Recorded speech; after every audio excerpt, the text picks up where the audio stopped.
সুপ্রিয় দর্শক, আসসালামু আলাইকুম। জীবনের গল্পে আপনাদের স্বাগতম। ক্যামেরার সামনে দাঁড়িয়ে আছে এই মুহূর্তে একটি বোন। আমরা শুনবো তারই জীবনের গল্প।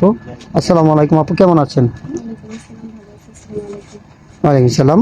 আপনার নাম কি আর আপনি কোথা থেকে এসেছেন? আমার নাম পায়েল, আমি চাঁদপুর থেকে এসেছি। আপনার নাম পায়েল, চাঁদপুর থেকে এসেছেন। আপনার ফ্যামিলিতে কে কে আছে? বাবা আছে, মা আছে, আর আমরা দুই বোন। বাবা মা দুই বোন। আপনার বয়স কত? আমার বয়স 20 বছর। 20 বছর না? আপনি পড়াশোনা করেছেন? হ্যাঁ, পড়াশোনা করেছি স্কুল পর্যন্ত। এসএসসি পর্যন্ত করেছেন। আচ্ছা, ঠিক আছে। আপনার আব্বু কি করেন? বাবা আগে কাজ করতো, এখন কিছু করে না, অসুস্থ হয়ে গেছে। এখন কিছু করে না। আচ্ছা, আপনার বিয়ে শাদী হয়েছিল? না, বিয়ে শাদী হয়নি। বিয়ে শাদী এখনো হয়নি, 20 বছর হয়েছে। এখন তো মোটামুটি 14-15 হইলে মেয়েদের বিয়ে শাদী হয়ে যায়, আপনার কেন হচ্ছে না? বিয়ে হচ্ছে না কারণ আমার ফ্যামিলি মানুষ অনেক গরিব, তাই বিয়ে শাদী যারা করতে আসে তারা যদি হিসেবে অনেক টাকা পয়সা চায়, সেজন্য হচ্ছে না। ও আচ্ছা আচ্ছা, বুঝতে পেরেছি। যৌতুকের জন্য আপনার বিয়ে হচ্ছে না, হ্যাঁ? আপনার বাবা তো কাজকর্ম করতে পারেন না, না, তাই বাবা তো? কাজকর্ম করতে পারে না। আচ্ছা আচ্ছা, ঠিক আছে। আপনি আমাদের ক্যামেরার সামনে আসছেন একটা বিয়ে শাদীর জন্য। আপনাকে যৌতুক ছাড়া যে বিয়ে করবে আপনি তার কাছে বিয়ে বসবেন? হ্যাঁ। আচ্ছা, আপনাকে যিনি বিয়ে করবেন ওনার বয়সটা কেমন হতে হবে?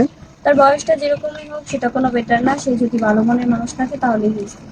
আপনি চাচ্ছেন বয়স ডাজেন্ট ম্যাটার, ভালো মনের মানুষ, তাই তো? হুম। আচ্ছা, ঠিক আছে। ইনশাল্লাহ আমরা চেষ্টা করবো একটা ভালো মানুষের হাতে আপনাকে তুলে দিতে। আমরা এই ভিডিও পাবলিক করার পর তো দেশ থেকে প্রবাস থেকে শত শত ভাই আমাদেরকে নক করবে আপনাকে বিয়ে শাদী করার জন্য।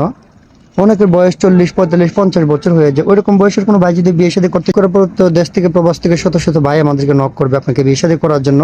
অনেকের বয়স 40, 45, 50 বছর হয়ে যায়। ওইরকম বয়সের কোনো ভাই যদি বিয়ে শাদী করতে চায়, করবেন? হ্যাঁ, করবো। মন থেকে বলছেন তো? মন থেকে বলছি।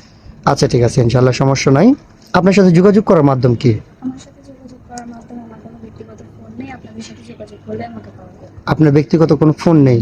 কেন, আপনি ফোন চালান না? না, ফোন চালাই না, যেহেতু বাবা অসুস্থ সেজন্য ফোন করতে পারি না। ও আচ্ছা আচ্ছা, বুঝতে পেরেছি আপু। আপনাকে আর লজ্জা দিতে চাচ্ছি না। সুপ্রিয় দর্শক, এই মুহূর্তে দেখতে পাচ্ছেন ডিসপ্লেতে একটি নাম্বার। এটা হচ্ছে আমাদের নাম্বার, ইউটিউব চ্যানেল কর্তৃপক্ষের নাম্বার। যদি কোনো ভাই পায়েল আপুর দায়িত্ব নিতে চান তাহলে ওনার একটা ছবি স্ক্রিনশট মেরে পাঠিয়ে দিয়ে আমাদেরকে ভয়েস করবেন। আমাদের প্রতিনিধিরা আপনাদের সাথে যোগাযোগ করবে। পায়েল আপু, এখন কথা হচ্ছে আমরা এই ভিডিও তো পাবলিক করবো। পাবলিক করার পরে অনেক প্রবাসী ভাই অথবা দেশি ভাই যদি আপনাকে বিয়ে শাদী করে, অনেকের বাচ্চা কাচ্চা হয় না, স্ত্রী মারা গেছে, স্ত্রী পরকীয়া করে চলে গেছে, ওইরকম যদি কোনো ভাই আপনাকে দ্বিতীয় স্ত্রী হিসেবে আপনাকে বিয়ে করতে চায়, বসবেন? হ্যাঁ, বসবো। বসবেন মন থেকে বলছেন? হ্যাঁ, মন থেকে বলছি। আপনার ব্যক্তিগত তো কোনো পরে চাহিদা থাকবে না, পরে বলবেন না তো যে বয়স বেশি। বুঝে শুনে বলবেন না, কারণ আমরা বলতেছি। এই ভিডিও কিন্তু প্রমাণ থাকবে, হ্যাঁ? পরে বলবেন যে না, আমি বুঝতে পারি না, বিয়ে বসছি, আমি তোমার এখান থেকে চলে যাব। আচ্ছা, কারোর সাথে যদি আমরা ব্যক্তিগতভাবে বিয়ে শাদী দিয়ে দিই, প্রতারণা করবেন? না, প্রতারণা করবো না। অনেকেই কিন্তু বিয়ে শাদী করার পরে প্রবাসী ভাইয়ের আমাদেরকে কাছে কমপ্লেন করে যে ভাই, আমার স্ত্রী আমার 5 লাখ টাকা নিয়ে গেছে গা, 10 লাখ টাকা নিয়ে গেছে গা অন্য ছেলের সাথে ভাইগা। এমন কিছু পরিকল্পনা আছে আপনার? না, সেরকম কোনো পরিকল্পনা নেই। আচ্ছা, ঠিক আছে। ওইরকম পরিকল্পনা থাকলে কিন্তু আমরা আইনগত ব্যবস্থা নিতে বাধ্য হবো, ঠিক আছে?